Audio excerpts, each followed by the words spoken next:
We had gotten reports of traffic coming in and out of this little road here. As you can tell, it's very well traveled. Deputy Stephanie Wade is monitoring a potential spot where an illegal marijuana operation could be taking place. We can't disclose the location due to an ongoing investigation, but it's through this isolated remote area where signs of activity are obvious. So generally we get out because we're not familiar with the area. We see that there's a well-traveled path. A cleared path a half a mile into the woods, enabling growers to bring supplies in and out. See, there you go. You have some more trash. Litter scattered along the way, markings on trees. Then you could tell that the fence has been cut. We were stopped here because what's on the other side of the fence could be dangerous territory. They're going to have guns to protect themselves. They know the terrain a lot better, the ins and outs. This is one of the many locations the Tyler County Sheriff's Office is keeping a close eye on as marijuana growing season begins. This rural county is ideal for growers.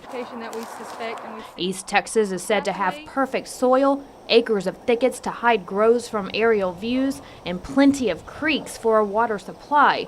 It's a drug cartel operation, but the farmers hired are your neighbors. They find local people that are in with these cartels that know the area, that scout these places out and come up with good ideas for them where they might grow. These locals help the cartel with the irrigation systems, and they deliver supplies, including gasoline to run the pumps. You're not going to come out here, not get dirty or sweaty. They're not paid a lot of money. They live here for weeks, even months at a time, living off canned food and bathing in the creeks. Last year, 12 News aired this exclusive video of a $1.6 million bust off County Road 1150 in the northern part of the county. It was a very sophisticated farm where over 2,100 plants were growing. There were soap bars, canned food, and tents where workers slept. These workers were never caught. No arrests were made because the growers, the tenders of these fields were gone when they heard law enforcement approaching. They were one step ahead of law enforcement when they fled. But the key is to stay ahead of the game. Drug cartels are constantly finding new ways to grow their illegal operations, forcing law enforcement officials to find new ways to adapt. If they lose their crop due to our detection of that crop and confiscation, they'll just set up somewhere else. It takes months to grow these plants. June through September are the harvesting months. By August, plants will grow up to 8 feet tall. So beginning now, deputies are keeping a close eye on the most remote areas, hoping to stop the cartel from profiting from these grows. It's just a battle that's maybe not winnable, but a battle that we have to fight every year. In Tyler County, Vanessa Holmes, 12 News HD. A soggy soaking in southeast Texas. Heavy downpours and fast, high-rising waters drenched Beaumont Friday. The floodwaters rose nearly 16 feet on Irving Street at Martin Luther King, high enough to almost top the overpass. Residents stunned at what looked like a river and not a road. I don't think Beaumont's ever been this bad besides like when a hurricane comes and you get surge and stuff. That's about the only time it turns into something like this, but I've never seen it like this. Nearby on Martin Luther King, water, mud, mulch, vehicles stuck in a pond of mess. Mo Simon says when he tried to turn around, it was too late. When I got right here, I said, oh man, I need to back up. By the time I put in reverse, that water done got up. The motor killed, so that's when the car started flying. I said, wow, I'm moving like I'm in a boat.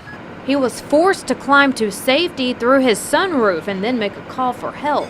But a lot of stranded motorists were forced to sit and waiting on help in floodwaters and in this case mud, as wrecker services were very busy dealing with an influx of phone calls. I've been busy since early this morning. You can't keep up. It's kind of hard to keep up when you're busy like that. Wreckers with flashers on all over town towing away vehicles. Simon says what is now ruined inside his car can be replaced. Thank God I'm alive. That's a material thing. No injuries reported, just a lot of damage and debris. now drying out. In Beaumont, Vanessa Holmes, 12 News HD.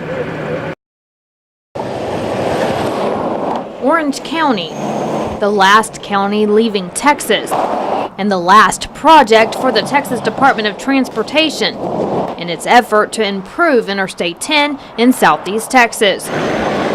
On Thursday, crews began what will be a 4-year construction project from Adams Bayou to the Sabine River. This is kind of the next phase. We've been working from the Neches River Bridge all the way to the state line, and this is the next section that needs to be worked on.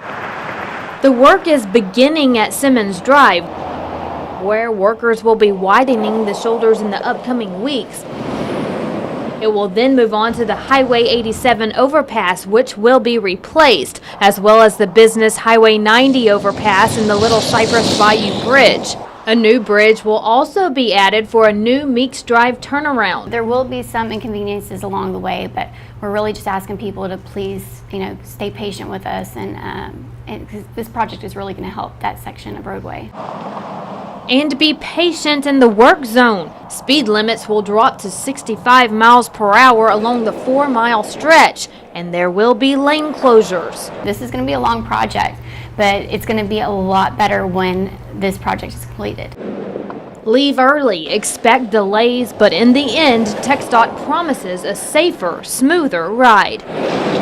In Orange County, Vanessa Holmes, 12 News HD. In a brightly lit room with windows overlooking the courtyard sits Doug Jackson. A bedroom transformed into an art studio is where he spends many days and many nights. It's here where he pays close detail to every line, every stroke, and every color. Using his headband stylus, he transforms pictures into paintings, and it's no easy task. Born with cerebral palsy in 1953, Doug has lived his entire life unable to use his hands or feet. As a child, he watched his brother draw pictures. Doug quickly realized he wanted to follow in his brother's footsteps. Doug's father and teacher created a hat with an attached stylus and encouraged him to use art to express himself. At just 9 years old, he created his first masterpiece, which hangs in his bedroom. You see it and you just can't believe it. I've seen a lot of paintings, but he is just one of the best that I've seen. Jenny Conroy is Doug's helping hand who prepares his palette. We will set the canvas up there for him, and he tells us which paints he wants. Sometimes I don't always understand and I'll get the wrong one, and he'll tell me no, that he needs a different one. Once his colors are poured, Doug spends the next several days to several weeks expressing himself on canvas. And when he gets in a painting, he can just turn off everything else around him. The finished pictures will leave you in awe. You feel as if you are inside his paintings, sitting in the grass near a hill country home, or enjoying an evening on the beach, watching the waves crash ashore. It's the small details that bring these paintings to life. When you see his paintings, you can see every stroke. They're just very, very detailed. All done with complete concentration. He has a few twitches with his disability, and so he has to concentrate to make that paint go exactly where he wants it. Doug's paintings hang in a gallery outside his room, and inside his room he's reminded of the notables he's met along the way. Bum Phillips had his paintings, a number of Bob Hope, a number of very well-known people, Walter Humphrey. He's an impressionistic painter with an eye for color, and although his disability doesn't allow him to speak, he creates his own language through his paintings. In Groves, Vanessa Holmes with What's Right in Southeast Texas. Vanessa Holmes live at the Orange Boat Ramps this morning where the tournament will be held. Good morning, Vanessa.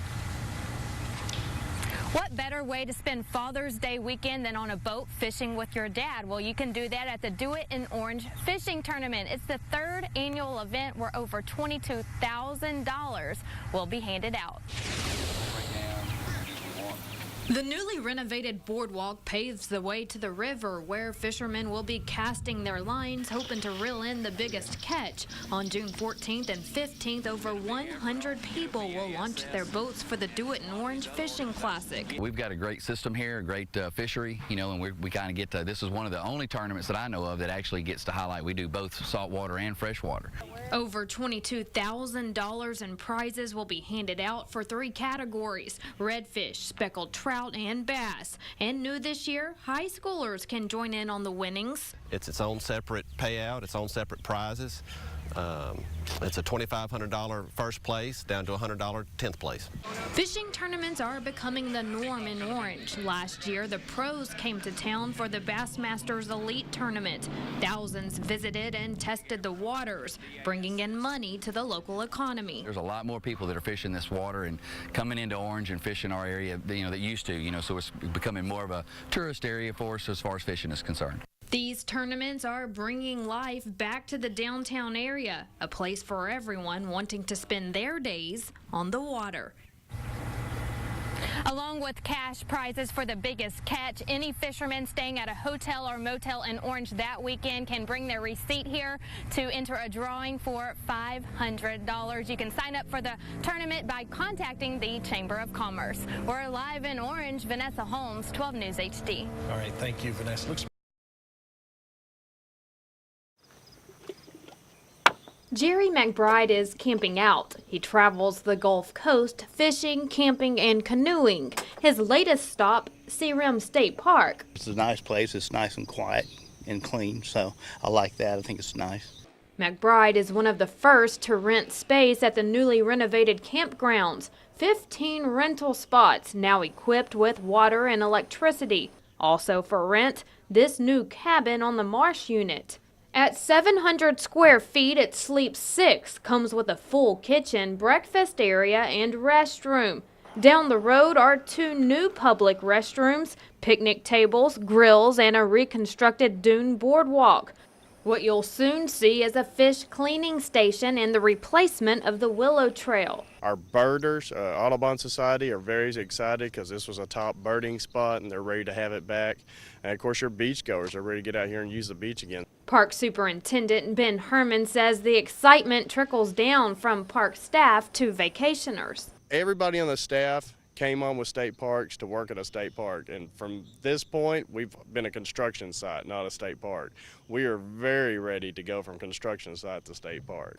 The transformation is becoming the perfect destination for fun under the sun and even nice evenings on the water. They got a full moon coming up in a couple of nights, and that should make it very, very nice. In Jefferson County, Vanessa Holmes, 12 News HD.